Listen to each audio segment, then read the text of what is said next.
Hey, this is Lou Mangello from WDW Radio, and you're listening to the Fiveish Fangirls podcast. Let's do this.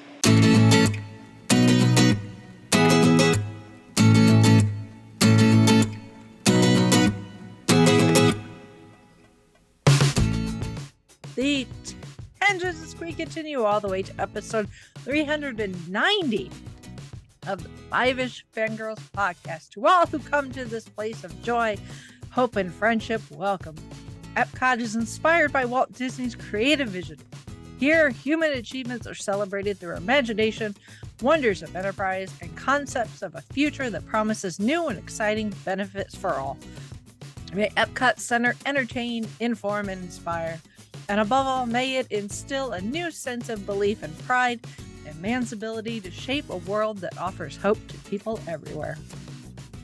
Welcome, everyone, to this week's episode of the Fiveish Fangirls podcast. So glad you joined us. Let's start off like we were on the virtual table and see who's joined us this week. This is Brittany Belvedere. This is Holly from Wisconsin. And this is Rachel in Indianapolis, Indiana. Hello, everyone. Hello. Hopefully everyone is doing well. Yes, and sending Hopefully. Chrissy Goodwill vibes. Yeah, she got the con crud. Yeah. So, yeah, that bites. Yeah. What are you going to do? But yeah, it's kind of hard to podcast when you don't have a voice. So, Yeah, kind of need that. Important. yeah, there's a few things you can get away with when it comes to podcasting. That is not one of them. No. So, yeah. And then hopefully any of our listeners that were in the path of the recent hurricane are doing fine as well. Yeah. Thoughts and prayers your way as well. Yep. Mm-hmm. Yeah, my aunt and uncle are okay. They have a winter home down there, so yeah, I was like, yep, we're good. Yeah.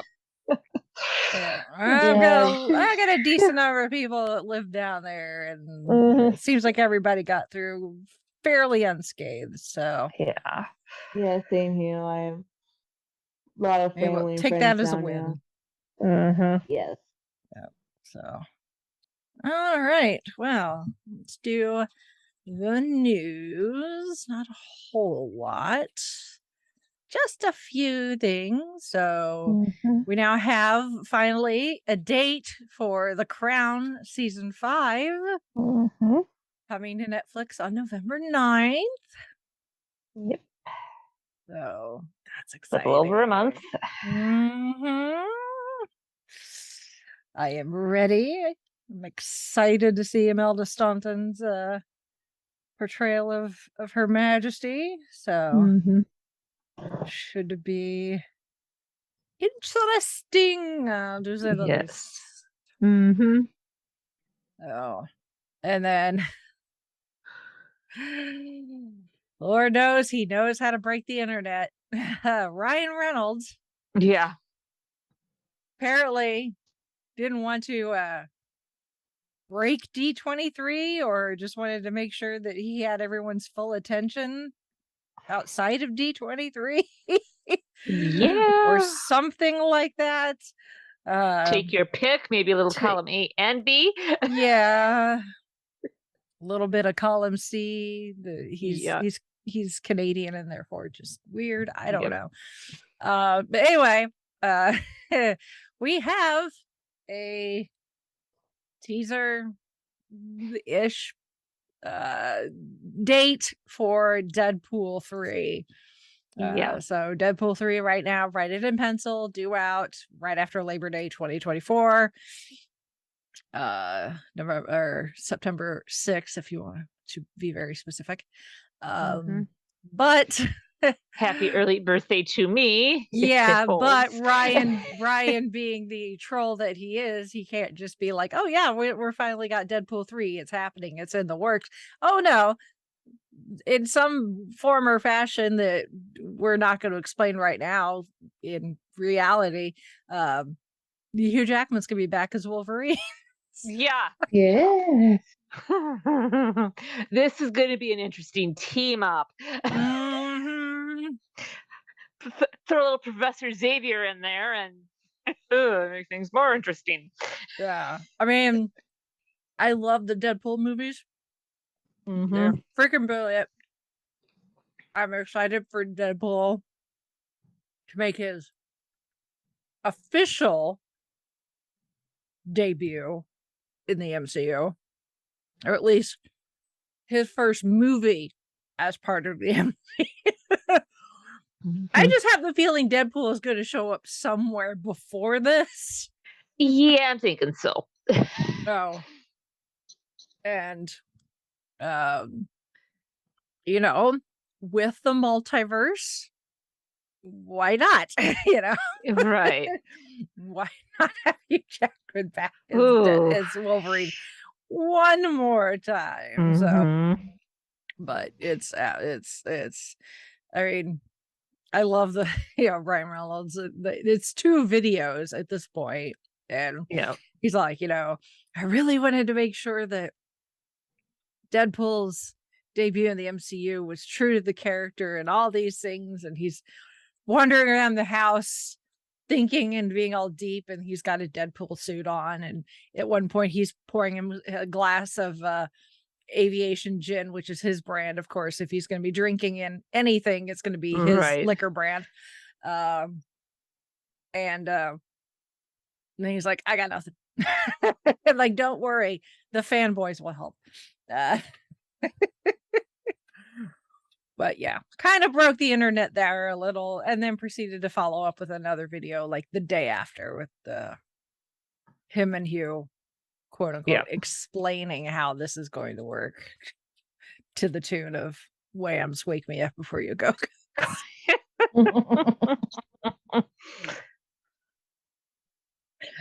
Oh my. So I'm excited. Like September 2024 seems like it's a whole long ways away, but it's really not. So yeah. I mean, we're almost done with 2022, so exactly. So, but I'm very excited. I'm excited for Deadpool to properly now be part of the MCU and to completely poke fun at everything. Yes. I mean, She-Hulk is doing a decent job. Yep. For not being able to be rated R. Yes. Jennifer is doing a decent job for standing in for Wade until Wade can get here. Yes. But man, wouldn't it be something if she would have to defend him for something? My goodness. We need to get those 2 together. Although I'm pretty sure the universe would break, but it needs to happen. It would be worth it. Her, him, and Luis? You're welcome, Marvel. Come on, we are giving you these for free. Plot bunnies, I have them. Well, more like tribbles. Exactly. So yeah, like I said, mark your calendars in pencil, of course. That's where you roll around here. But yeah, I'm excited. Same here. So there's that. And unfortunately, since Chrissy does have the con cred, we're gonna have to wait for her recap of Salt Lake Fan X. But she did post some pictures. Yes. On our Instagram, so you can go look at those. Alex got to meet the voice of Mario, which made him very, very excited. The entire family did. Whole Mario family cosplay. Although it looks like Lottie's not entirely sure what's going on. Yeah. Lottie's like, I know I'm here. I'm with mommy, daddy, and brother, but I'm not sure what's going on. Yeah, exactly. So, but when Chrissy gets her voice back, she can tell us all about Alex meeting Mario and all the other things and all the art that they bought for their new house Mhm. at Artist Alley. Yes. But once we do it all the walls, decorate them. Where? Artist Alley. Mhm. Guaranteed. Your house will be uniquely decorated. Yes. So yeah, I guess look forward to that. Hopefully next week if she's feeling better. You never know with this Concords. Whenever she gets her voice back. Yes. But in the meantime, Friday night, I posted a little sneak preview on my TikTok if people follow me there.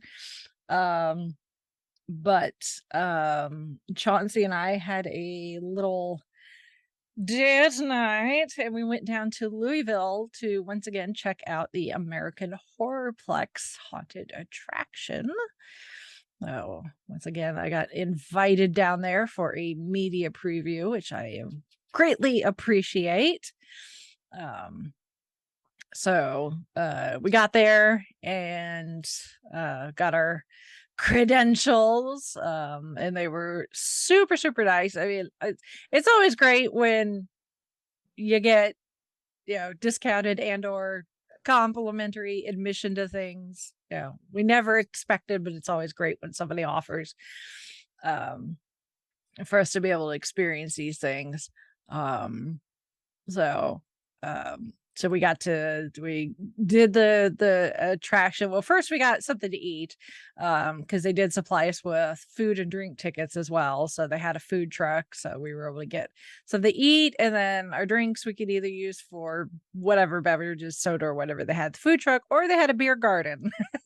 So as much as I like this attraction last year, I'm still not the biggest fan of haunted attractions. So if somebody's like, here, you can exchange this for alcohol, I'm like, yes, please. Soda or liquid courage? Exactly. Liquid courage, please. Like, I will take the liquid courage, please. I'm right there with you. I'm kind of on the I'm getting better with the horror, but it's just me like, too. No, I need yeah, a little liquid assistance, please and thank you. So we sat down and we had our food, we had our beers. We went through the materials in the press pack. The plot very pretty much similar to what it was last year.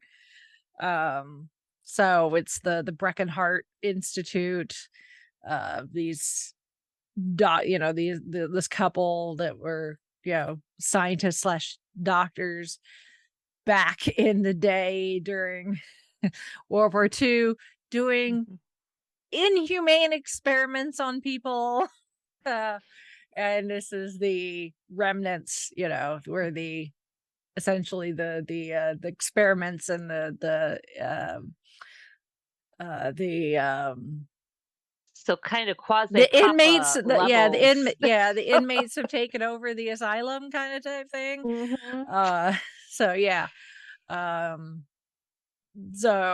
that was cool, but is in the same location, so obviously they're bound to the the architecture of the buildings that they're using, of course. But they did do a good job of rearranging some things and doing some changes in decor to make it feel like we just weren't repeating last year, which was good. And some of the rooms changed their theming and then the like. So that was cool. Some of it was still the same because there's some interactive elements that they kept in that I don't want to spoil. But let's just say there's levers to be pulled and buttons to be pushed, among other things. So yeah, we went through the haunted the haunted house, which it doesn't look like it from the outside, but it's bigger on the inside. They utilize every square foot of this that they can. So like unless you're just like scared so much that you're just like going at a brisk walk, if you're just walking at a normal pace, even if you get stopped every now and then because, scare actors got in front of you and is blocking your path or whatever, if you're just walking like a normal stroll, it's probably it'd take you a good 15-20 minutes to get through this thing, which decent amount of time, I would think. Compared to some other things that I've been through. So that was fun. Of course, one of the things that I like about this one is the fact that they do, I mean, obviously at the end of the day, their goal is to scare people. But they also want to tell the story, which I really appreciate. I think that makes a huge difference on the experience. So it was fun to watch the story play out and have the different characters do their part, whether they were a mad scientist or an experiment gone wrong that's gotten loose or whatever. So that was a lot of fun. And then the animal sanctuary was there again. That they were there last year. Actually, what did I do with it? I don't have it. Butterfly something or other. I can't remember the name off the top of their head, but they were there with some of their goats, because they rescue essentially differently abled farm animals. So goats that have had to lose a limb for one reason or another. Sheep, they had a pig there she's completely blind. She's really sweet. So that was fun to see little animals. They had some games, carnival type games, folks can play. They had some vendors selling stuff like horror themed, like candles. Like you see like no offense to the Catholic Church, but like the ones you see like the tall cylindrical ones that usually have like the Virgin Mary or something on it, but instead it'd have like Freddy Krueger on it. Or jewelry made from ethically sourced animal bones, that sort of thing. We did see the owner, whose name I am blanking on, like Carrie, Tony, something like that, starts with a T. He actually remembered Chauncey and I from last year, which is really impressive. He's like, oh yeah, we stood over there and talked about Haunters Against Hate. I'm like, dude, you got a good memory. Here I am, I can't even remember his name. He remembers exactly where we stood and what we talked about. So kudos to him. But yeah, it was a lot of fun. Like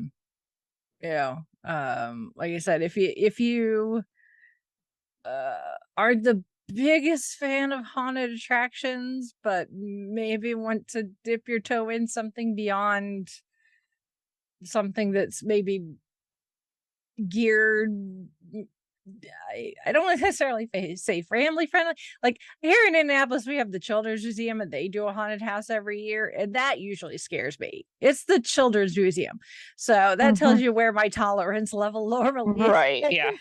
So if you want like a step above like the Children's Museum, this isn't a bad one. Like I said, it's their goal is to tell a story on top of scaring people, unlike some other attractions where they may have a theme, like a loose story, but their ultimate goal is really just to scare the shit out of you. So This, not so much. They might scare some shit out of you, but it's not their ultimate goal.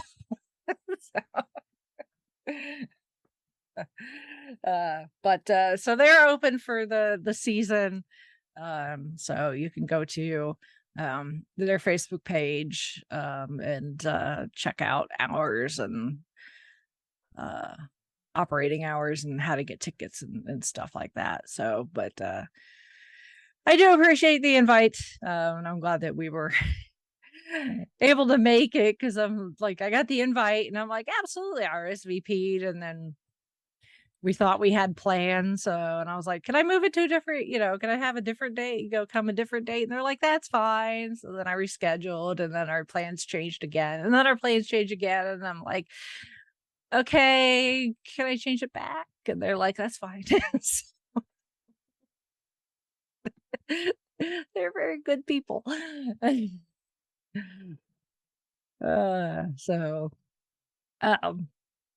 I will have video that I will put up, but it's like last year, because I believe I put the video up from last year. It is going to be on the shorter side because I don't want to give away stuff, so it's just going to be a little taste of what you could experience. So, but in the meantime,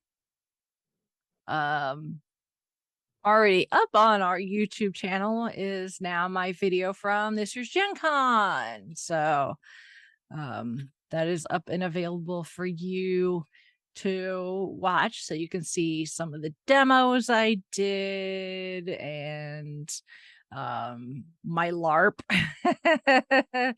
Get to see some of my experience doing a LARP for the first time. You get to see some cosplay. So, but of course, lots and lots of stuff in the vendor hall that I would have loved to buy if I had more money that I knew. But I didn't. So yeah. Willpower very strong. Yep. That the bank yells at you after a while, saying, you don't have any more money. So, and of course, if you've been paying attention to the calendar, we are in a new month. Yes. So that means book club updates. Yeah, there was a tie, so I had to do a coin flip. So the book for this month is The Wonderful Doctor of Oz. And then for November, it will be the audio book. Hold on. I'm trying to remember which one it was. Recorded Time and Other Stories. That will be our November choice. Our November selection. And then in November, I will put up the poll for December. Oy. Yeah. How did that happen? I know. Tell me about it. Yep. Oh my. Oh.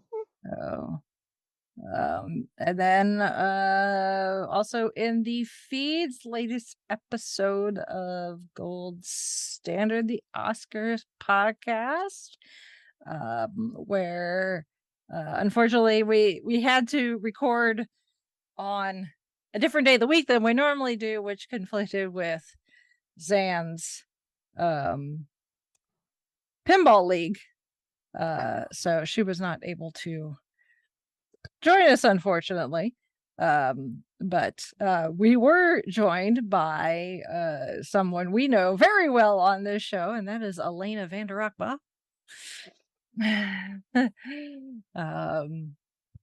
Her and her sister Laura have appeared on, been our guests a few times. So, but Elena happens to have a extensive knowledge of Asian history. So she was the perfect person for to have on Gold Standard to talk about The Last Emperor. So that was a interesting discussion. So another historical epic.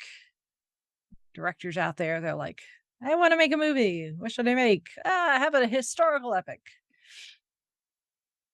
because why not?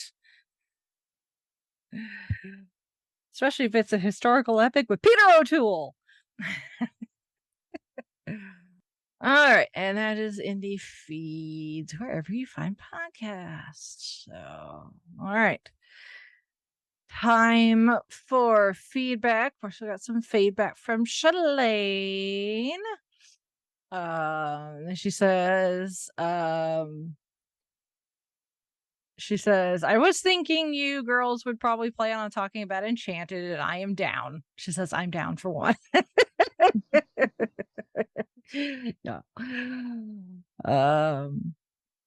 Then she talks about the other Lion King spinoff, the Lion King Guard, which I guess follows Simba's son, which I never watched. So,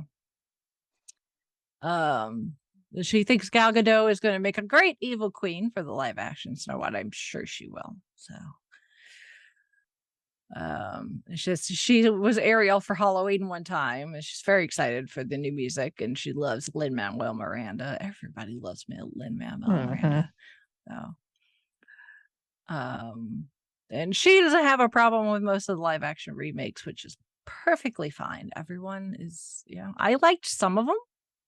I didn't have any. I mean, all the ones I've seen, I've yet to hate any of them. Some I've liked more than others, but I've not really disliked any of them. So, and then she says she wondered if the Rogers the Musical would pop up at a convention at some point.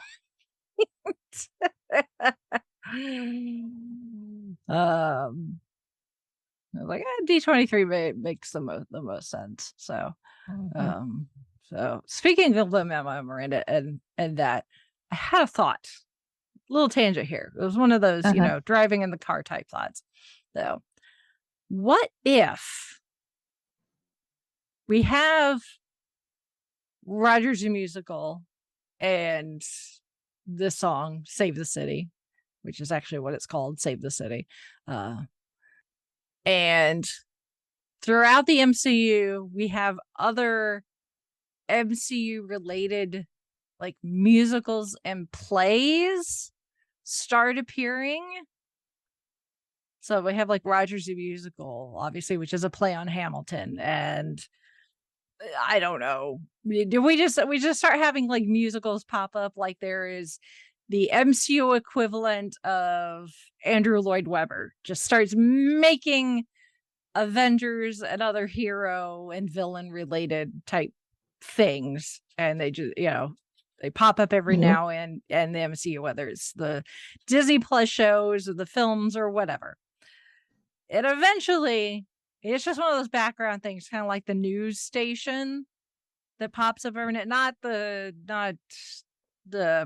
Daily Bugle internet show, but the actual news network that I cannot remember the letters for, that's officially in the MCU.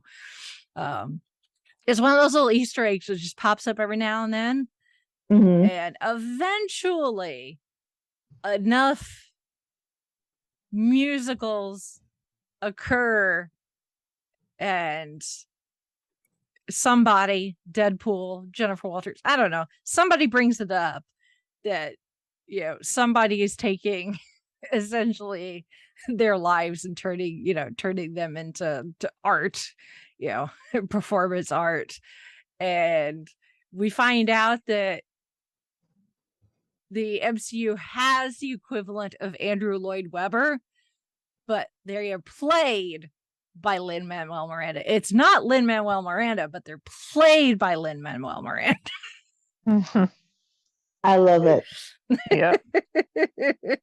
I want this now. Yeah. Just like start to, Hamilton, Cats, Phantom of the Opera, all the big musicals out there. Wicked. You gotta, it could be Into the Woods. Into the Woods. You take your pick and just Avengerify them. Ooh, and at some I'd point be down for it. At some point down the line, we find out that they are all being written and produced by this guy who's played by Lin-Manuel Miranda. I love it. Disney, again, you're welcome. Yes, we are giving you these for free. Seriously. Mhm.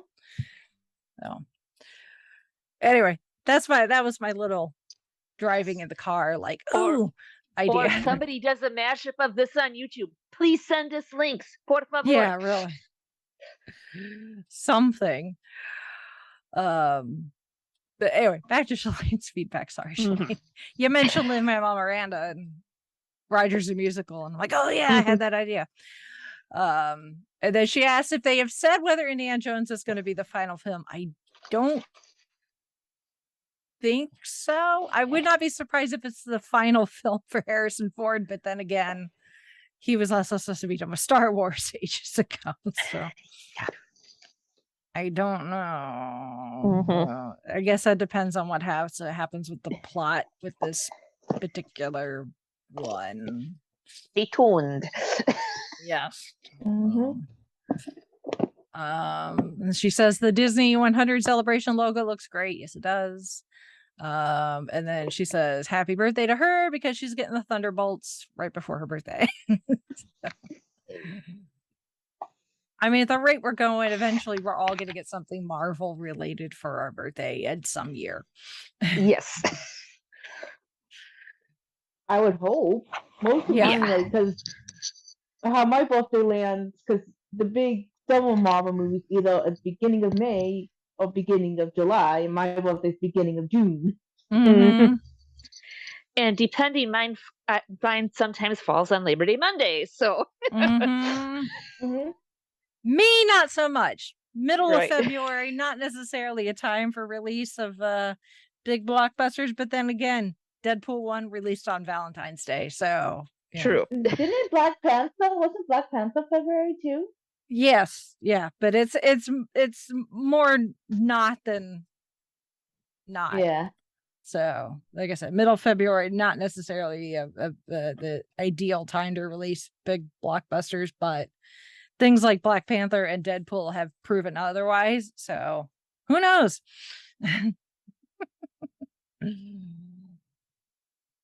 Oh, all right. Thank you, Shalane, for your feedback as always. Very much Yeah. appreciated. Yep. Yeah. And speaking of the House of Mouse, A certain attraction had a birthday. Not that a certain long ago. park had a birthday. Park, yes. Park attraction, yes. Sorry, misspoke. Yes, certain park had a big birthday, and thankfully the hurricane didn't spoil it.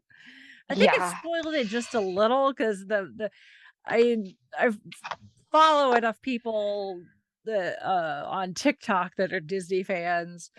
And then I know some people that were there on October 1st.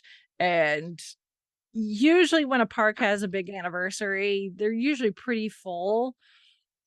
Epcot was not as full as I think it could have been if there had not been a hurricane that had hit Central Florida 2 days before. So a lot of people's travel, I think, got screwed up. So people weren't there that intended to be there. So, but it is what it is, unfortunately, with hurricanes. Generally, so Disney World is located far enough inland that if a hurricane is powerful enough to make its way that far inland, by the time it reaches it, it's not strong enough to be significant and do a significant amount of damage. Obviously, that's not always the case, if you've seen. I haven't necessarily seen a whole lot as far as damage from the Walt Disney property. I know Universal got hit, and the show building for the Jurassic World ride got significantly damaged. But yeah, with hurricanes, it's just one of those things that you just never know.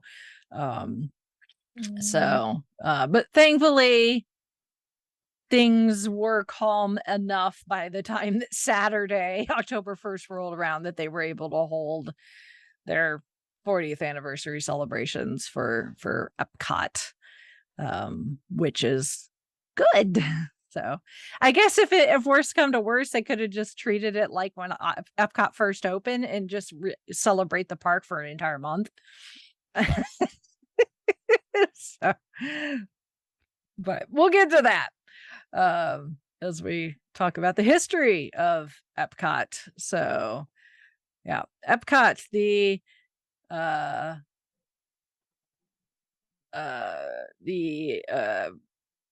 second Florida park to open, obviously the Magic Kingdom and Walt Disney World Resort opening October 1st, 1971, so 11 years earlier.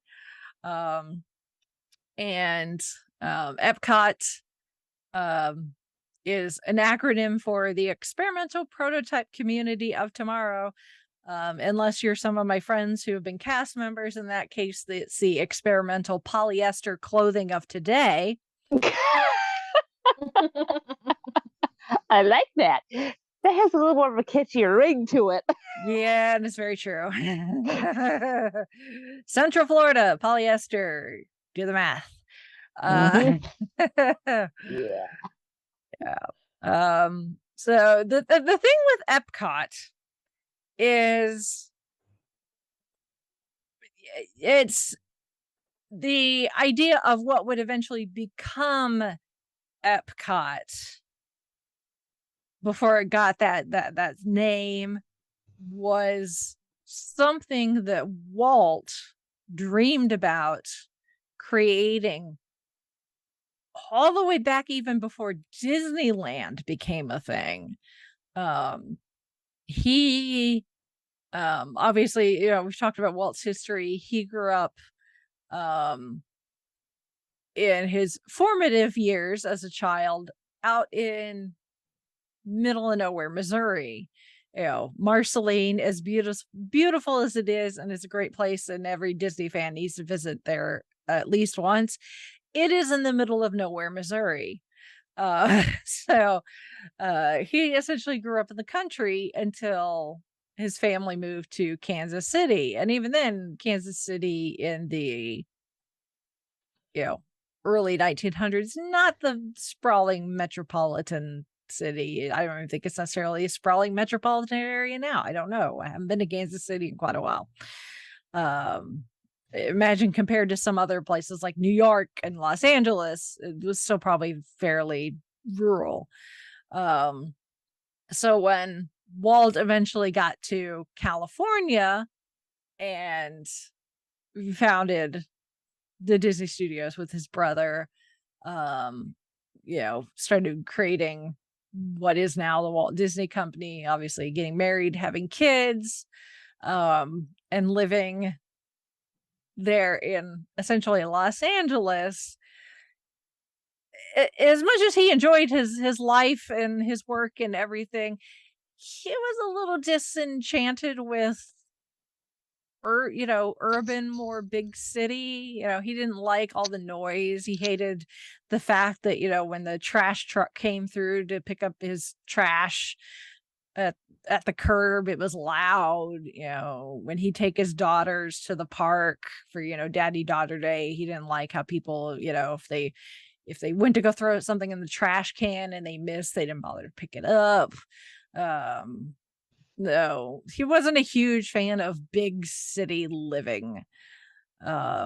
So he always had this dream of maybe building this state of the art, not looking for a utopia, but just more a city of the future that had all of the newest, latest and greatest technology that allowed people to work and live and play and raise their kids, and with minimal impact to the environment, as clean as possible, as not a lot of industrial noise, not a lot of industrial like architectures. You're not seeing like big factories with smokestacks off in the distance, just something like you wanted the Jetsons essentially, kind of, maybe without the flying cars. Although if Walt thought that flying cars could have been a thing, I'm sure he probably would have tried it.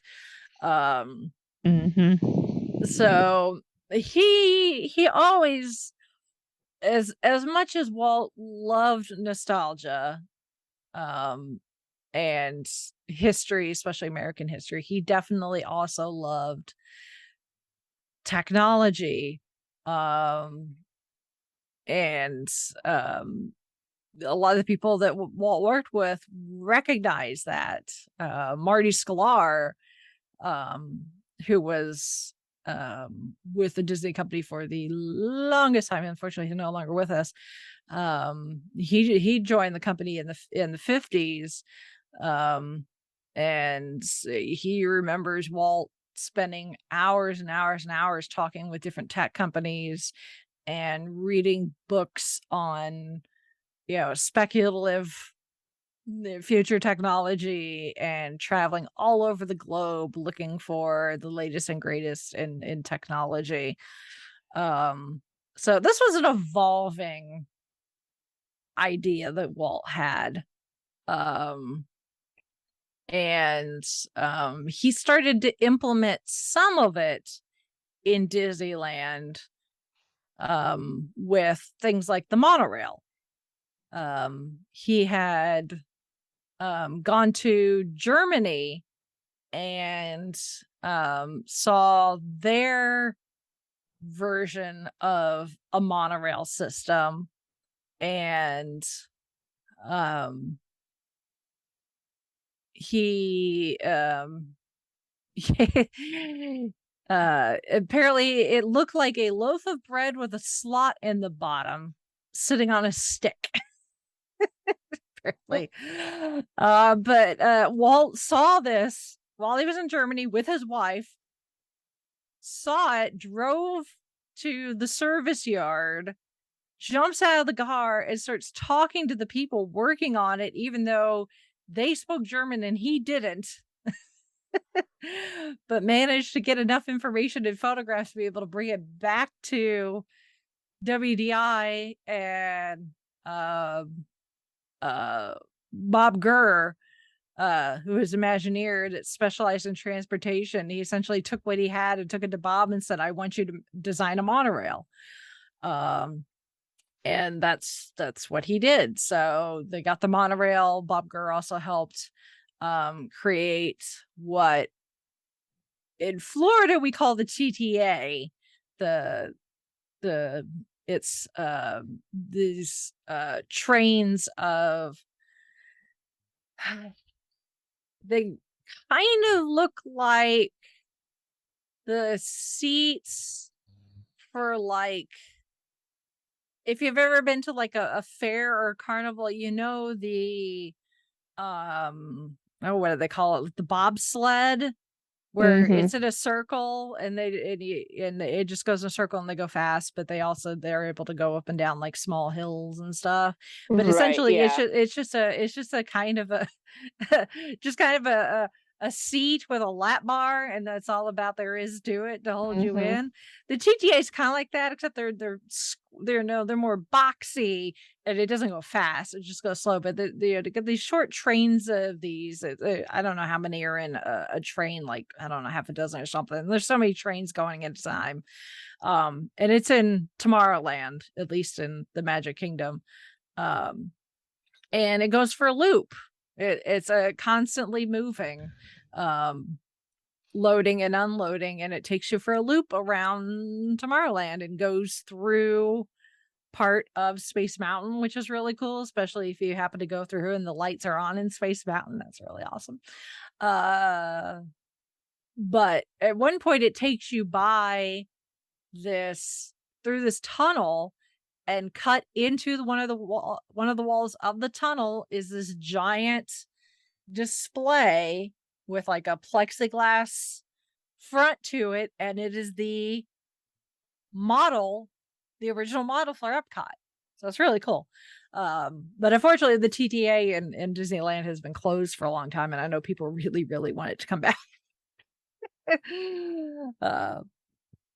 So, but that TTA, if you're at the Magic Kingdom and you need like a time to like kick up your feet and not do anything, and it's not busy, hop on. And if it's not a really busy day, odds are when you get back to the loading unloading area, if you ask nicely, the cast member will let you stay on. You don't have to get off, which is really nice. It's a good way to chill. And people watch. So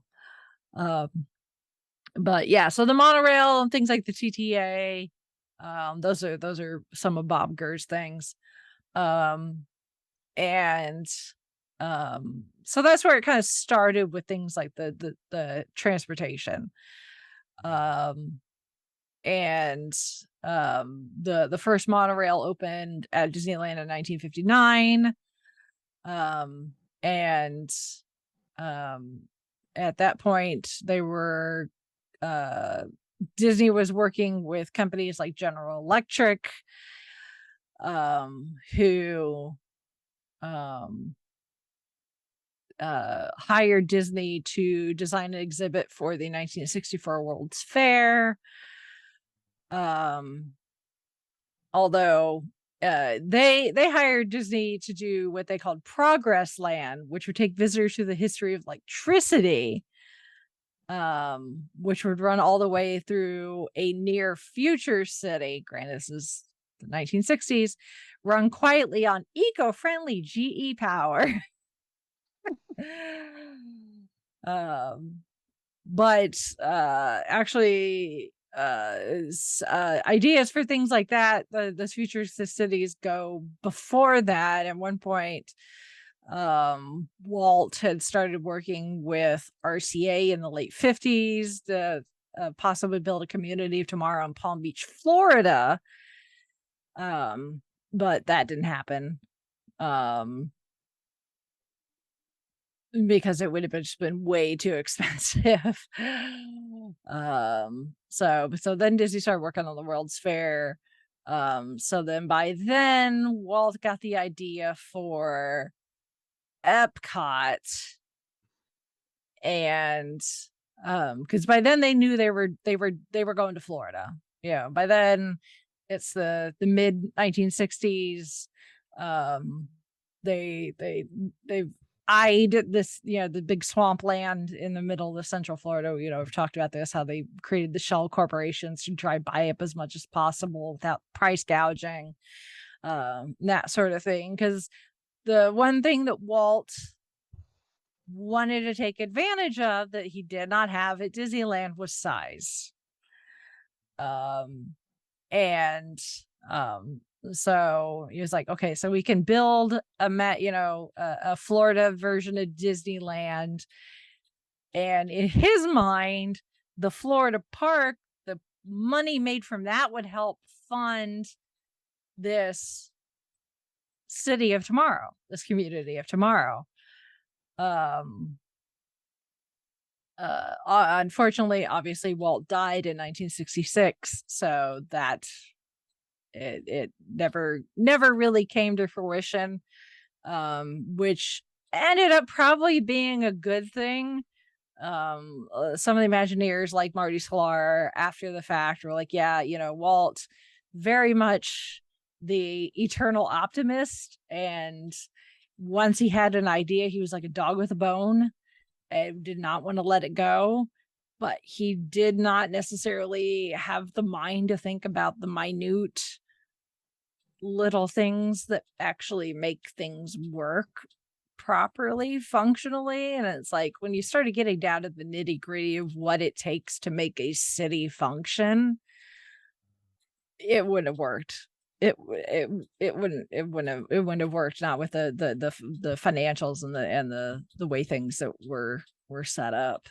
So they had to set it aside, and unfortunately, but when um they, with the success of the Magic Kingdom in Florida, the company, who obviously Roy was running the company as the Magic Kingdom opened, but then eventually Roy died not long after Walt Disney World Resort opened. So then Card Walker became the Disney chairman and CEO. And with the success in Florida, they realized another park might be a bad idea to at the end of the day, make more money. But the Imagineers and some of the other people in, the high seating jobs of the Disney company hierarchy, could not agree on what the second gate should be. You had some people that wanted to maybe try and find a way to theme parkerize Walt's City of Tomorrow. And then you had some people that are like, no, we had like the World's Fair in 64 and that was really successful. We should do like a permanent World's Fair. And you had, City of Tomorrow, World's Fair, City of Tomorrow, World's Fair, City of Tomorrow, World's Fair.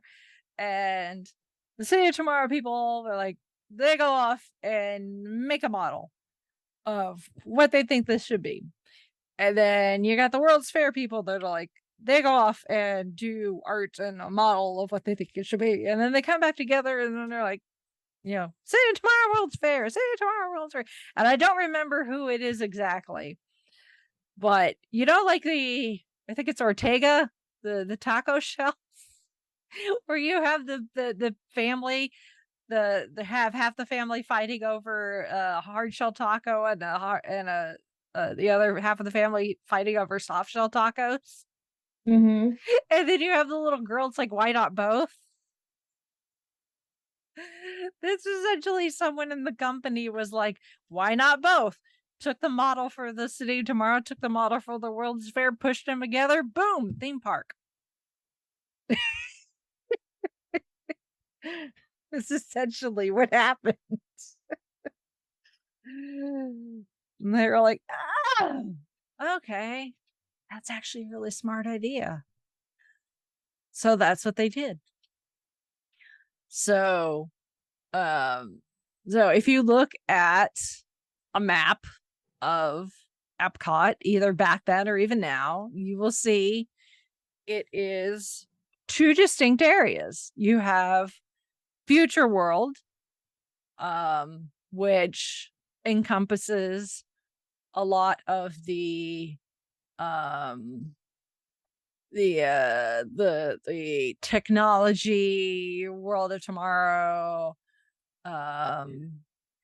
type attractions, which obviously constantly changing because technology moves very, very, very fast.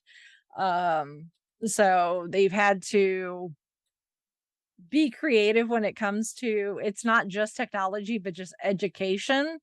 So it's tech, but it's also science, like earth science and animal science and things like that. So it's not just computers, because even just things like computers or cell phones, they're rapidly evolving. So it'd be really expensive to try to keep up. And then you have World Showcase, which goes around this giant body of water and has pavilions for different countries around the world. When EPCOT opened, it was Canada, the UK, France, Japan, the United States, aka the American Adventure, Italy, Germany, China, and Mexico. Now it has 11 nations. So you got Canada, UK, France, Morocco, Japan, the US, Italy, Germany, China, Norway, and Mexico. So yeah. So the future world at the moment going through a fairly significant facelift. As we mentioned with talking about D23, a lot of that facelift they expected to be done in time for the 40th. Unfortunately, the pandemic did not help with that very well. But hopefully most of that will be done in time for the 100th anniversary celebration to start next year. But I thought for the longest time that until I went in 2006, I had never been to EPCOT before because I don't have any memories of going to it. Turns out I went to EPCOT when I was 3, which is why I don't remember it. But I still have our parking receipts from when we went. So I'll have to share a picture of those. But I saw those and I'm like, wait a minute, I've been to EPCOT before? And my mom was like, yeah. And I'm like, I don't remember. So it almost doesn't count.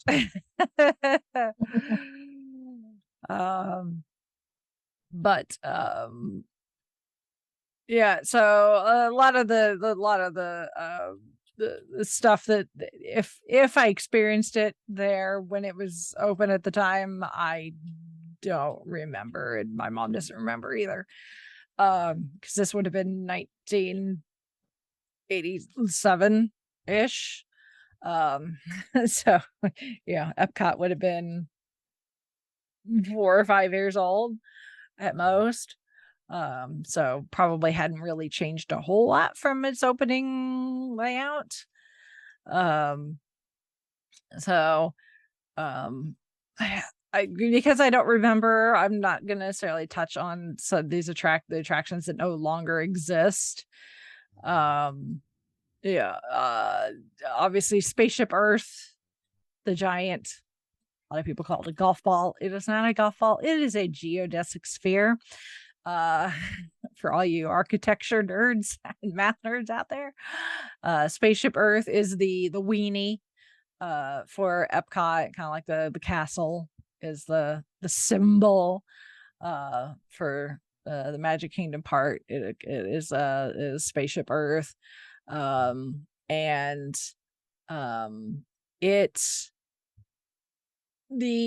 has had some updates throughout the years, but the general plot is the same, where it's a slow moving dark attraction that takes you through the history and advancements of human communication.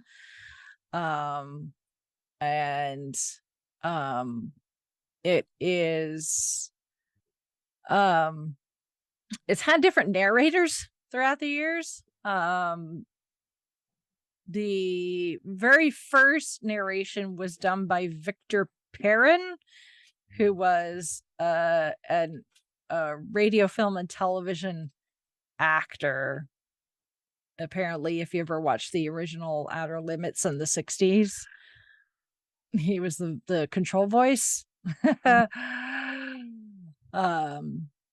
And then in 86 it got an update, and Walter Cronkite became the narrator.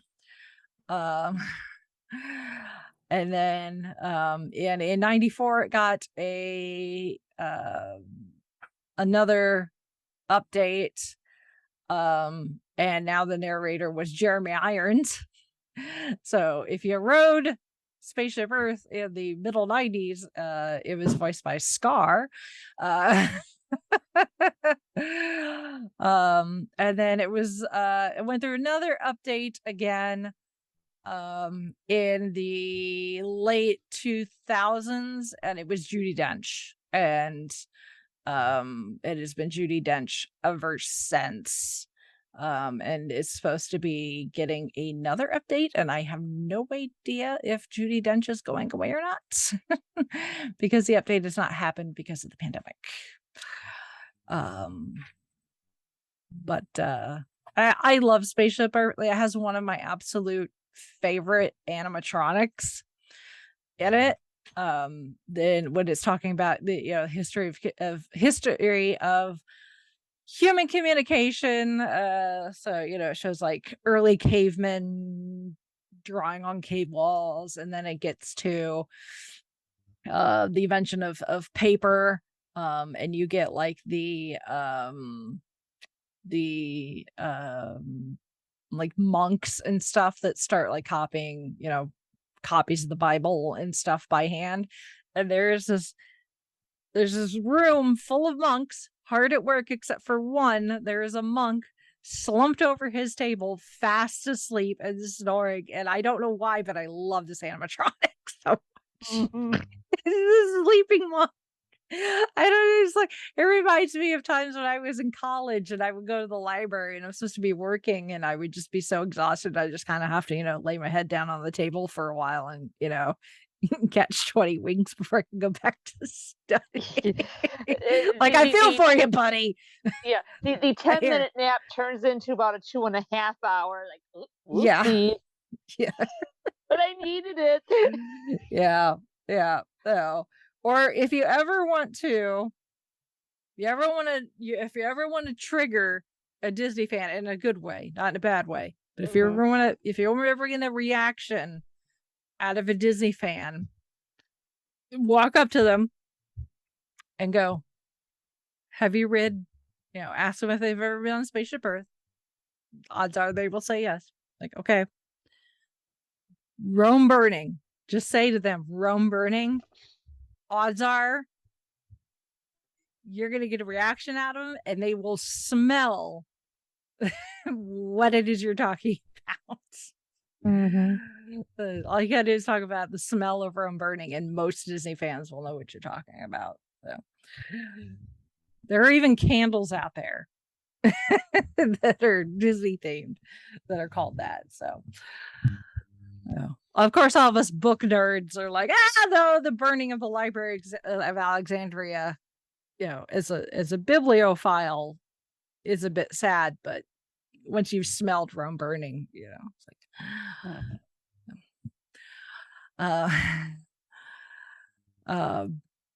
and then, Journey into Imagination with Figments, which was not an opening day attraction. It opened in 1983, but that is where Figment, the little purple dragon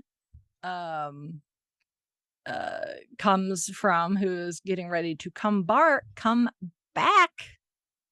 next year as a meetable character. But the Sherman Brothers, who Disney Legends wrote a lot of Disney songs, wrote the theme song Little Spark, and then the original attraction was you meet Figment and Dreamfinder, very kind of colorful steampunkish. I've never wrote it in that iteration that I remember. I only know the version now, which is Journey into Imagination with Figment, which is loosely connected to the Imagination Institute, which is loosely connected to Honey, I Shrunk the Kids, and Flubber. So like, take all like the wacky scientists in Disney movies. So you got like the absent-minded professor and the dad in the Honey, I Shrunk the films, and the like, and you have this company or whatever called the Imagination Institute that you're supposed to be going on a tour of. And the tour is hosted by Dr. Nigel Channing, who is played by Eric Idle of Monty Python fame. So,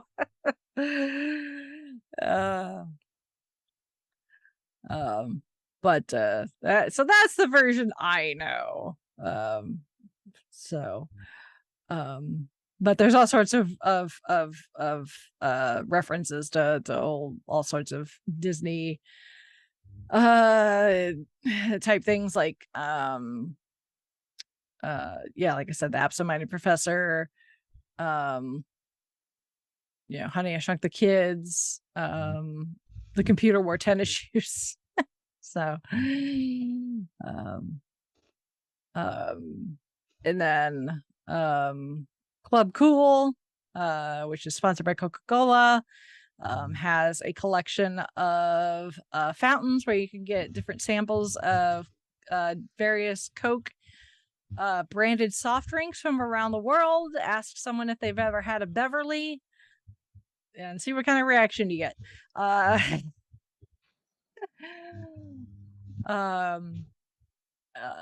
then Mission Space, which is a Mars simulator ride. I cannot ride that one. It makes me sick. I'm sorry. Even though there is a green version and an orange version. So there's the orange version is more intense. Even on the green version, I still kind of want to puke. So when an attraction offers you barf bags in the ride vehicle, that tells you something. And then there's a new restaurant, Space 220. I've not been there since it opened. Test Track, which has gone through several iterations, but is very cool.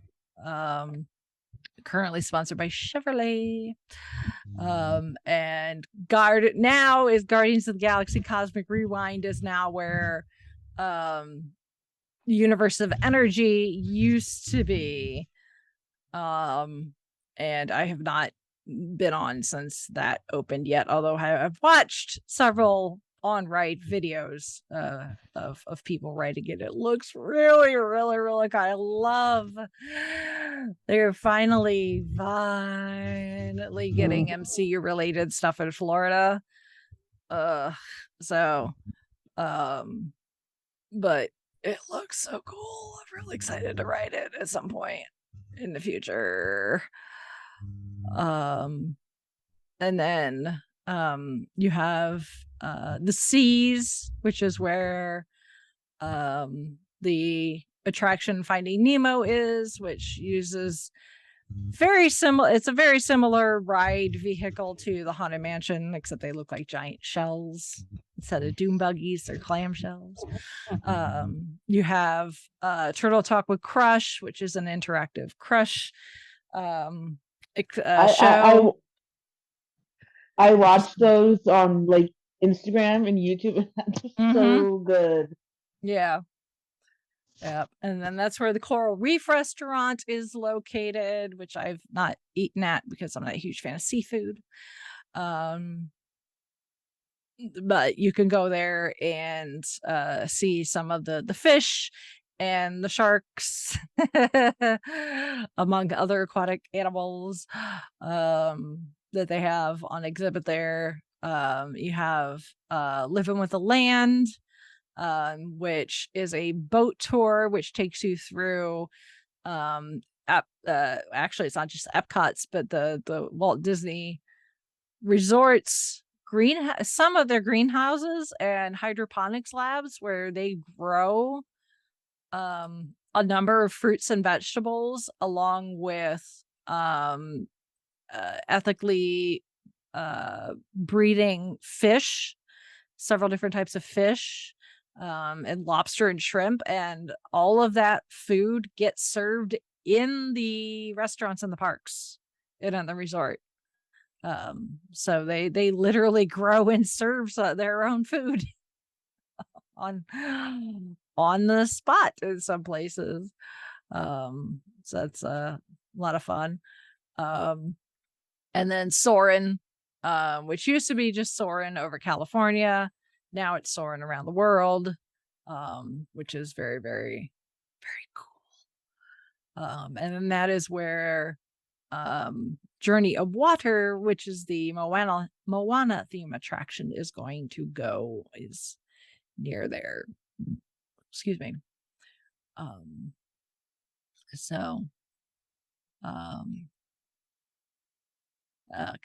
then World Showcase is, like I said, different 11 different nations are represented. As you go around World Showcase Lagoon, the perimeter is 1.2 miles. So if you did one loop, you would do slightly over a mile. The lagoon is where the nighttime show takes place. At the moment, that is Harmonious, although that is going to change. Used to be Illuminations, which I know a lot of people still want it to be brought back. Sorry. But what's really cool about World Showcase, besides the food, the food, we're going to talk about the food, is the fact that each pavilion, each country, the cast members that work there are native to that country. So very cool. Yeah. So, if you're if you have question, like if you're like, I'm going to be visiting Japan, at some point, and I would like to ask some questions to some people that are from there. There you go. Or maybe you're learning a foreign language and maybe want to practice with a native speaker. You could potentially do that. That is really cool. And some of the countries have an attraction, not all of them. And some have more than one. But they all have at least a what we would call not fast food necessarily. You're not gonna find McDonald's here, but you're gonna find like a quick service place to get food in every pavilion. And in a good number of them, they also have a sit down restaurant. Of course, they all have a gift shop. But of course. Yeah. And they all have music and architecture that is very authentic, like even in some cases straight from the source, like the Morocco pavilion. The king of Morocco sent some of his workers with authentic Moroccan tile to be installed. Nice. Because he wanted it to be as authentic as possible. And then at every country you can find authentic some adult beverage of authentic persuasion in each one, so that you can drink around the world. So, which is a very common occurrence for people visiting the parks, is the attempt to drink around the world, because for a lot of people they don't make it. and Disney knows beer / pub crawl. And Disney knows people that do it. They don't condone it. They would prefer people don't, because people get themselves into trouble. if they can't hold their liquor. But at the same time, doesn't stop them from selling it. Now, if you ask Disney fans, what is the proper direction to go around World Showcase? You will probably get a 50-50 split on the correct answer. Whether it's supposed to be clockwise or counterclockwise. Personally, I prefer to go clockwise. Okay. Where if you're coming from Future World, going into World Showcase, you would go left and start in Mexico and work your way around to Canada. Other people will tell you, no, you should go counterclockwise.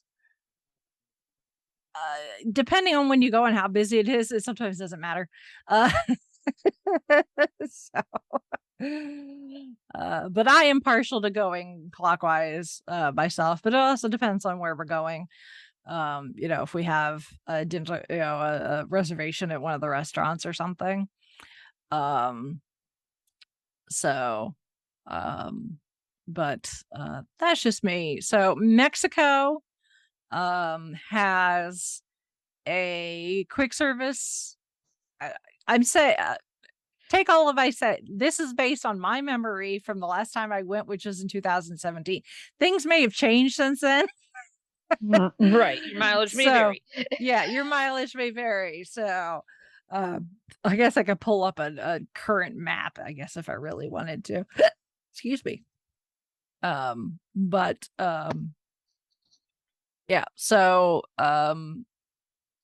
there we go. So Mexico has a quick service outside. Their sit down is inside the building that kind of looks like a Aztec-y type temple. So that's where you will find the sit down restaurant, which sits right next to the water, which hosts the attraction there, which is the Grand Fiesta Tour starring the Three Caballeros. So it's kind of like It's a Small World, but just for Mexico. And it's hosted by the Three Caballeros. So it's Donald and his two friends that I can't remember the names. From the cartoons, the old cartoons. And then they now have a margarita bar that was not open last time I was there. So then you have so you have Mexico, and then you have Norway, which has a sit-down restaurant, which is a character meal with princesses, I believe. Princess character meal. And then it had a boat attraction that used to be called the Maelstrom, which showed you a little bit of the history of Norway. It's a bit more thrilling than something like the Grand Fiesta Tour, because this had trolls and the trolls tried to kill you. So a bit more thrilling. Of course, now it's Frozen themed. It's the exact same layout. It's just now it tells the story of Frozen. So instead of a troll trying to get you, it's Marshmallow trying to kill you. But it's got Anna and Elsa, and of course you're gonna get Let It Go stuck in your head, because at one point you got Elsa singing it to you. So that's Norway. The China Pavilion, their attraction is a film all about China. They also have a quick service and a sit down restaurant. I've eaten at both of those. It is really good. I'd highly recommend eating at either one of those. So that's cool. And then there, of course, gift shop. There's gift shops in all of these. I don't think I need to mention that again.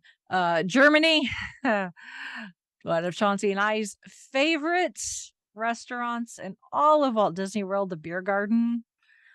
Oh my goodness. It is inside, it is in like a German beer hall. It's huge. It's tiered. Yeah, they sit you down, likely at a table with other people. Just because for space purposes, it's a lot easier to have tables of 8 instead of 4. Which is kind of fun because you get to talk to people that you wouldn't otherwise get to talk to. But it's this giant German beer hall. And then all the tables are kind of in this horseshoe shape, all looking down on this sunken floor where there's a stage. And like every hour or so, there's a live performance with an authentic German band.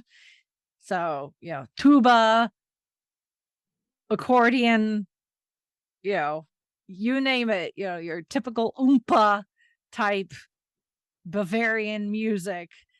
They will perform for you while you're eating your meal. It's a buffet, so it's eat until you're stuffed, which I do, because it is a German spread of meat and cheese and bread and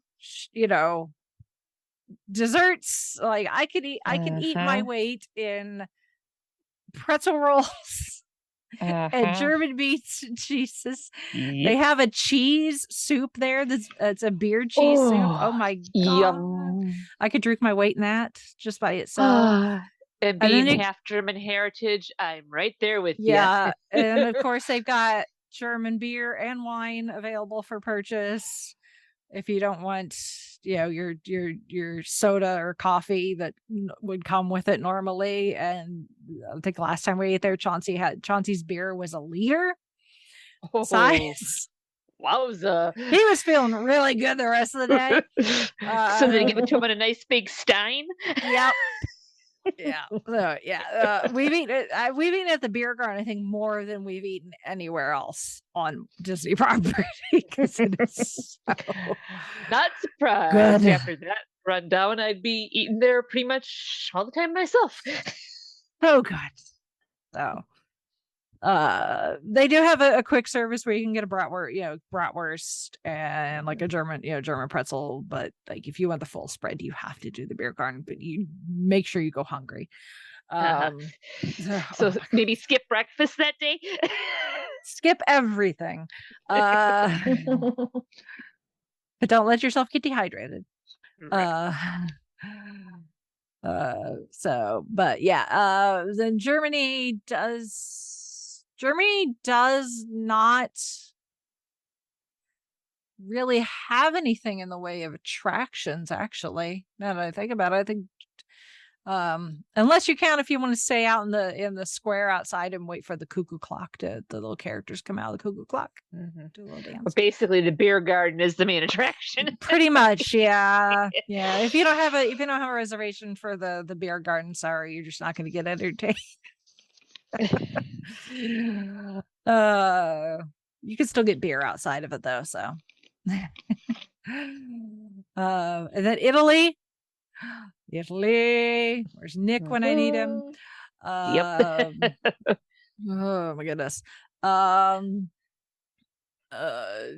Once again, if you want pizza, this is where you go for pizza. Of course. There is we've not actually eaten at either of the restaurants in Italy, because there's the Tutto Italia Ristorante, and then you have the Via Napoli Ristorante and Pizzeria. So, but we have been to the Tutto Gusto wine cellar. We went there for my birthday one year when we went for my birthday, and we got wine and I think just like nibbles. And of course, there's a place where you can get gelato as well. Yum. Yeah, and then they've got Italian boats moored The gondolas. up. Yeah, the gondolas moored up if you go to out there to the edge of World Showcase Lagoon. And then American Adventure, obviously America. That is where the American Adventure, which is a combination of animatronic and film stage show.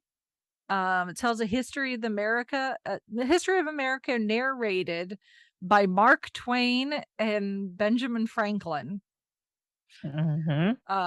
Which is really cool. Yep. Again, a nice place to take a load off of your feet. That is also where the America Gardens Theater is, which sits up against World Showcase. That is where these shows, like at Christmas time when they do the candlelight processional, and during the Flower and Garden Festival, they have the Eat to the Beat concerts. I saw Chubby Checker there one year. Cool. Which was really cool. Yeah, so that was really cool. And then they have the Regal Eagle Smokehouse. So, of course, American craft beer and barbecue. That's also where you go at Christmas time when you want to meet Santa and Mrs. Claus. So if you happen to be at Epcot and your kids really want to meet Santa, there's where you can go meet Santa.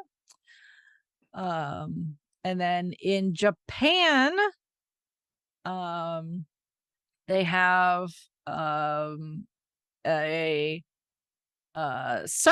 couple different spots you can eat, actually, because they have the Katsura Grill, and then have Teppanyaki, and then they have the Kabuki Cafe, and then they have a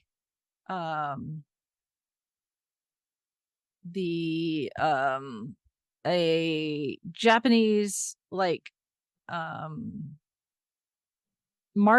market, no, it's not like a supermarket, but it's like a Japanese like department store, but scaled down. So that's where you can buy like your Japanese snacks. Like if you're a huge fan of like Japanese like candy and snacks and stuff, that's where you can buy those. Things like your Pockies and your stuff like that. That's also where the sake bar is. So if you want to try sake, that's where that is. There's also Japanese collectibles, things like Pokemon and the like, are available for purchase there. So it's kind of like going to a Daiso, but on a much smaller scale. And not at Daiso prices, because this is Disney, unfortunately. Morocco, I've never eaten at the Spice Road table, but from what I understand, it's very popular with the dads who are on vacation because they have belly dancers as part of the entertainment at the restaurant. So yeah. But yeah, they used to have a walk up fat quick service, but it doesn't look like they do at the moment. That's where you could get shawarma. When the Avengers came out, they had a shawarma special for a while there. But doesn't I look like bet they're there they anymore. made a mince. Yep. And then France, where they have the chefs de France, and that's their sit down table. I had some of the best chicken in my life at that French restaurant. I don't know what they did to it, but this was, oh my goodness, it was the best chicken. I mean, there wasn't anything like, overly, for an American palate, like it wasn't like overly seasoned or had like a weird sauce or anything. It was just melt in your mouth, fall off the bone chicken, roasted chicken. It was really good. That is where there's also the Boulangerie Patisserie. That is the French bakery, so you can get all your French snackety snacks. So things like your croissants and your little torts and your tartlets and things full of, fruit and cream and all sorts of yummy. And that's also where you get ice cream. There's also a stand that sells crepes. There's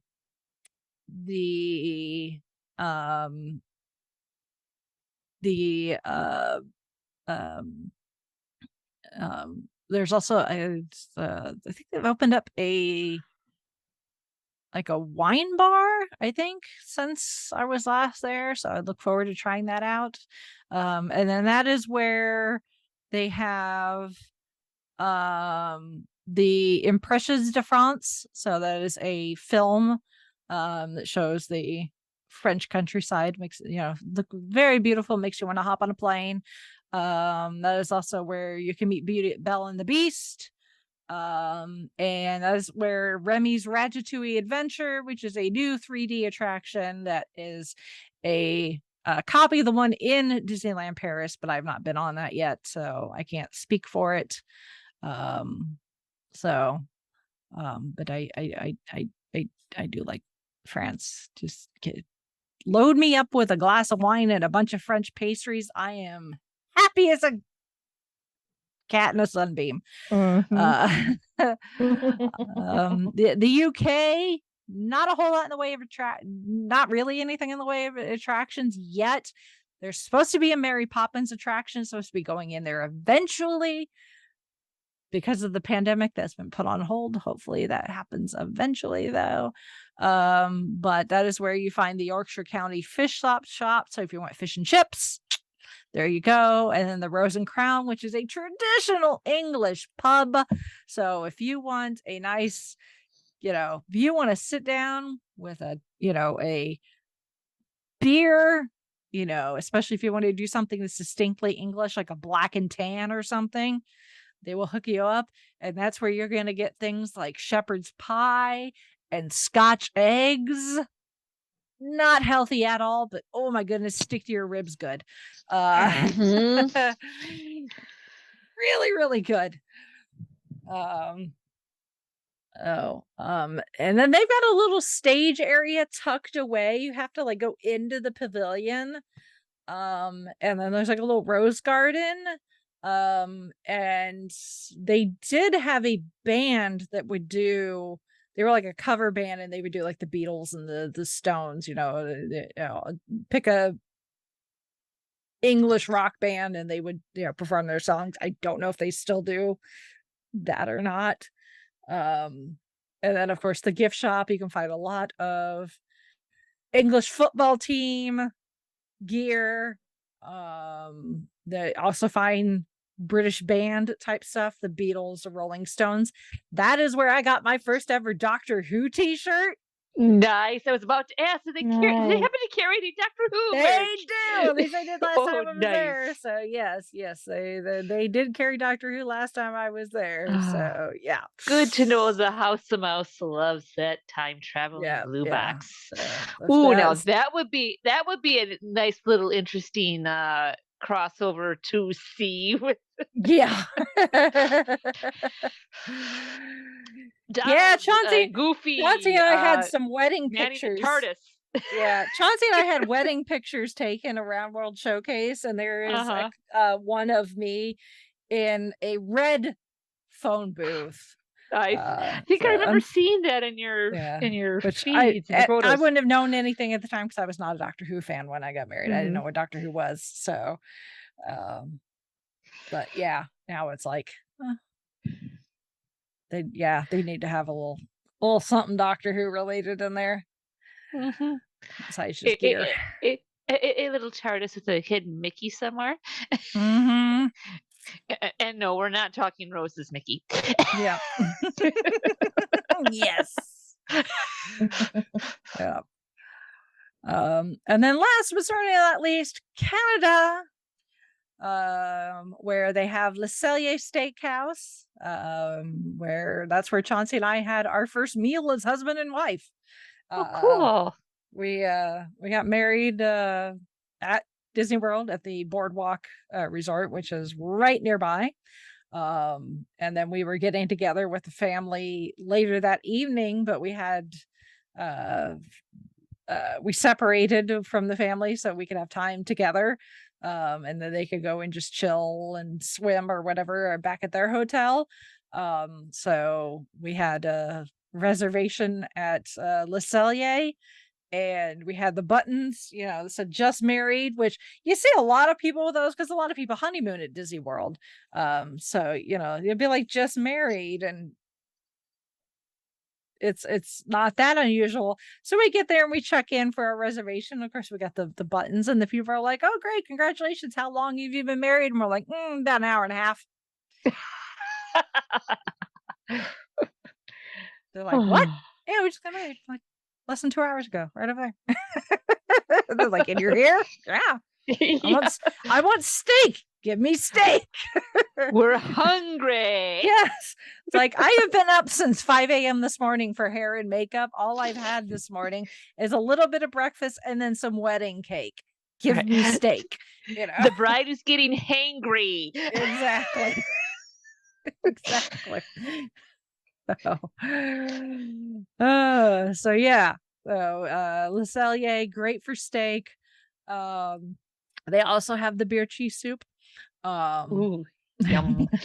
Any difference, or recipe pretty much the same? I think the recipe's pretty much the same. It's just not all you can eat. There you go. And they probably use the Canadian beer versus a German beer. Maybe, I don't know. Yeah. And then they have a film, a Canada film, but theirs is circle vision, so it's in 360. So you stand in the center of this room, and then the screen wraps all the way around you. Cool. Which I think is supposed to be getting an upgrade. But for the longest time, it was hosted by Martin Short, everyone's favorite Canadian. So I don't know what's going to happen to Martin when it gets upgraded, if he'll go bye-bye. So I guess please we'll see. No. Yeah. For those of us in the know, for Only Murders in the Building. Yes. Yeah, really. We don't put him in a corner. Like, it's one of my favorite Canadians. Yes. So yeah. And then I don't know who else I need to like email or tweet or whatever, but now during Food and Wine, because Epcot is great because of the sheer size for like festivals, for them to do themed things throughout the year. So in the springtime, they do Flower and Garden, which I really like to call Flower and Wine. Where they will have specialty like topiaries and gardens, especially built gardens. They have a butterfly garden that goes up temporarily. There's different stands where you can buy, like, of course, Mickey themed, like, gardening type things. Like, you want a Mickey garden gnome, this is where you go. You need Mickey themed garden gloves and trowel, this is where you go. But they also do pop-up temporary food booths as well that are generally themed to flower and garden. So they're going to use a lot of, like, fresh herbs. Maybe there's a lot of flowers out there that are edible.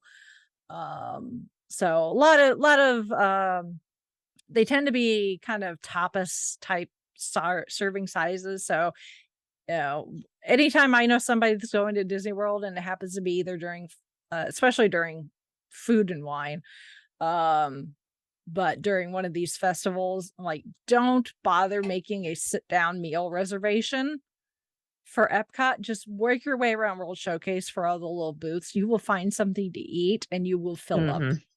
Yeah. So, but of course, when there's specialty food, there's specialty drinks. Hence it's Flower and Wine to me, not Flower and Garden. I don't really care about the flowers. Give me the food and the beverages. And then in the fall, it's Food and Wine. So once again, specialty temporary food stands. This time they're each themed to each country that they're posted in. So you can try some different and unique foods that aren't normally available in those pavilions. That's usually when you can find poutine in Canada. Why there's not a permanent place to get poutine in Epcot all year round is beyond me. They would make a crime. It is. It absolutely is. I'm from Wisconsin, and I know the value of poutine. My goodness, cheese curds. Exactly. And then and now they do it at Christmas time too. So they will have specialty stands with different snacks and beverages you can try at Christmas time as well. And then it's also fun during Christmas time is all the countries will have whatever their holiday equivalent of Santa is. A lot of countries it is a version of Santa or a Santa like, but not all of them. So whatever their holiday representation is, character representation, they will have for it. They'll usually show up at you get the schedule whenever you come into the park. You get the map, you get the whole paper thing with the schedule for all the shows and stuff, and it'll tell you the appearance, where they appear and at what time. So they'll usually come out several times a day and tell their story about how they fit into the mythology of that country and how the people celebrate the holidays in that particular country. And like I said, in America, of course, you can meet Santa and Mrs. Claus.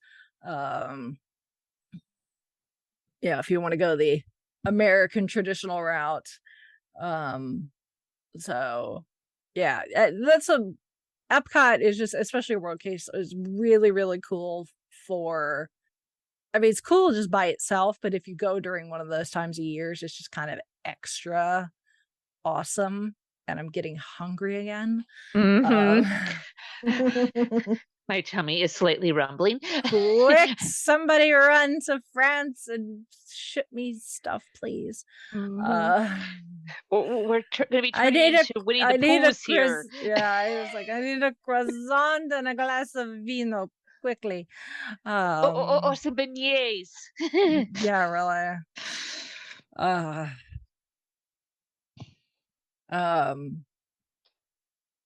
So yeah. There are people, especially locals, that will go to Epcot just to eat.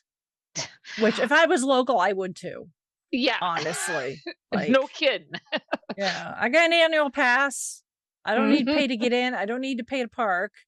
Just go. It's like, I'm just, if I was local and I had like nothing to do, like on a random Tuesday or something, and Food and Wine was going on, I'd be like, bye. I'll be back in like 5 hours if you're lucky. Yep. Basically, we become the norm at EPCOT. Hey. Yeah, pretty much. Pretty much. That is pretty much the case. So, not that Future World is bad, but it is, if you're when you talk about Disney and food, I mean, that's kind of where it's at. I mean, you really can't go wrong. If you can't find something to eat in World Showcase, aside from like, if you've got like serious like food allergies or something, like dietary restrictions, that I can understand. But just your average person, if you cannot find something to eat in World Showcase, you're doing something wrong.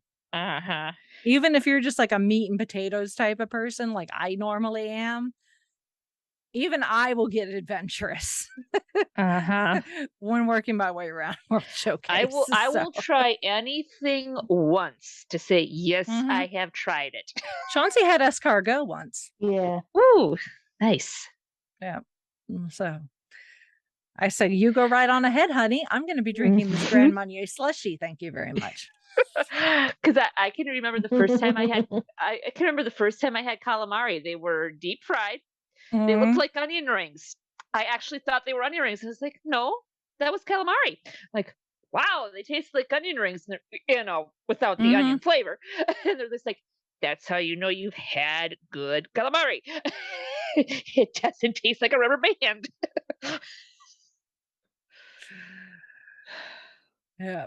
So, yeah, I'm excited that Epcot has reached 40. Although I'm also kind of quaking in my boots. If you're a friend of mine on Facebook, you would have saw my post on Saturday going, oh great, Epcot's turned 40. Well, that means in 4.5 months, so do I. Rachel, as someone who's a few years past 40, there's nothing changes that much. Tell that to my knees and hips. Hey, I had the knees and hips kind of achy and pains before hitting 40. So yeah, I feel ya. This is why we drown our sorrows by drinking around World Showcase, and then just riding Spaceship Earth and hoping that it slows to a crawl. Singing along with Nemo and friends on Clamshell. So I'm excited to see the changes in Future World. There's stuff I know existed in the past that unfortunately I just never got to see, like Horizons. I know a lot of people that remember Horizons miss it desperately. A lot of people miss the original Journey into Imagination. I never got to see Kitchen Cabaret. I did. Oh my in gosh, person. I've only seen people's crappy home video of it, or Food Rocks. Take your pick. Apparently, for a while there, they decided that eating well was, very, very important. So, which it is. But. Yeah, I'm excited to see the new Moana attraction. I think is going to be really cool, because Moana was a good movie, so that'll be fun because I think having some element of water there, I think will look really good, keeping in with kind of that environmental aspect to it. The land, always a good go. Especially when again at certain times of year, sometimes at Christmas they will decorate some of the plants, the trees and stuff. So you may be riding on your little boat in the land and you may see a hydroponic that's growing like carrots or something, and then the the green bits of the carrots have little like decorative bows on it for Christmas. Ah. Or they'll do things like grow pumpkins, but they'll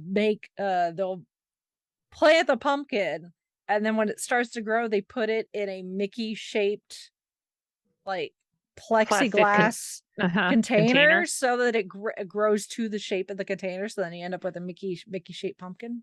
Cool. So that's really, it's a lot of fun.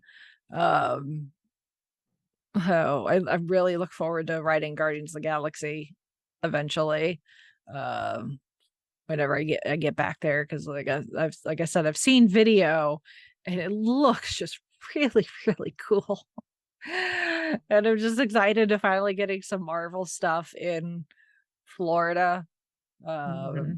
Just because it is what it is. The agreement when Disney bought Marvel, the agreement was with Universal that any characters that appear in their park in Florida cannot appear in any Disney parks east in the Mississippi, which really just means Florida. Right. So they have an entire Avengers campus now in California. You got Spider-Man and Doctor Strange and Black Panther and all of them out in California. We have Guardians in Florida because the Guardians do not appear at Universal in Florida. So since the beginning, the Guardians have really been the only ones who've been able to appear. They did have Doctor Strange for a hot minute at the studios. I missed him that particular year, but really it's mostly been the Guardians because they're the one of the few that Universal does not have a hold on in Florida.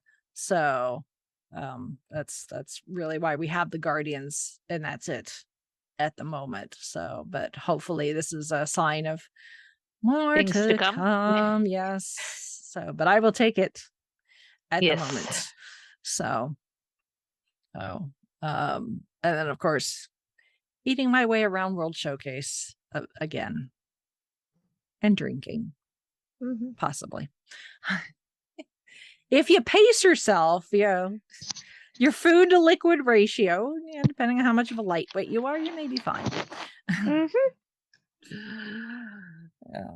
And if you have questions about food, tweet Lou. Yep. And if you have questions about drinks, tweet Becky. Between the two of them, they got you covered because they've been there more recently than I have. So, and you can't forget the Dole Whips. That is true.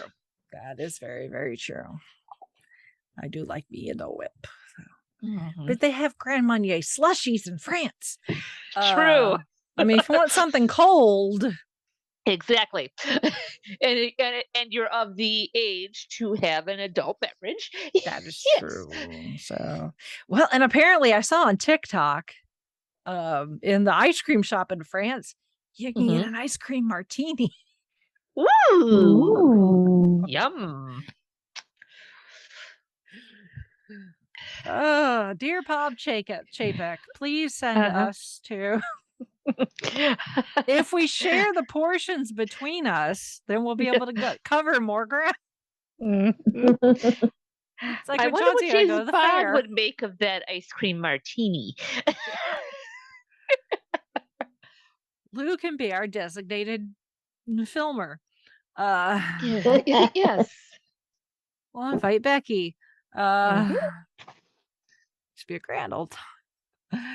Oh my goodness. Okay. Well, now that we've absolutely talked ourselves into hunger again. Yes. Happy birthday, EPCOT. Yes. Happy birthday. And here's to many more years. Yeah, really. Here's to 40 more years of food and drinks and fun. Yes. Oh my. Well, if any of our listeners have been to EPCOT recently or just have fond memories of EPCOT and want to share their favorite memory of a character meeting or attraction or meal, meals, and or tricks. You can send us feedback. You can email us fivishfangirls@gmail.com, or you can go to our website, which is the fivishfangirls.com, where you can connect with all of our social medias and send us feedback however you wish. Bonus points if you figure out how to send snacks along with your feedback. Also on our website, you can find links to the book club. As we said, the book club updates, you can go check that out. Link is on our website. If you'd like to financially support us so that we can all go to Disney World together, I'm just kidding. We would never ask you all to pay for that. Disney will pay for that. I swear. You can. Somewhere my accountant is going, no! Kidding. But you can financially support us to make sure that we can keep talking about eating at Disney World. Yes. Through Ko-fi or Patreon, or you can buy merch on Redbubble. Links to all of those are on the website as well. And hopefully we did Lou and Becky proud. Yes. Oh my. So all right, well, with that, we're gonna sign off for this week so I can go get something to eat again. This is Brittany and Meredith saying good night. This is Holly from Wisconsin saying good evening and good eating. Yeah, really. And this is Rachel in Indianapolis, Indiana. It's about food and wine time. Please tag us on Instagram. I'll just lick my phone screen.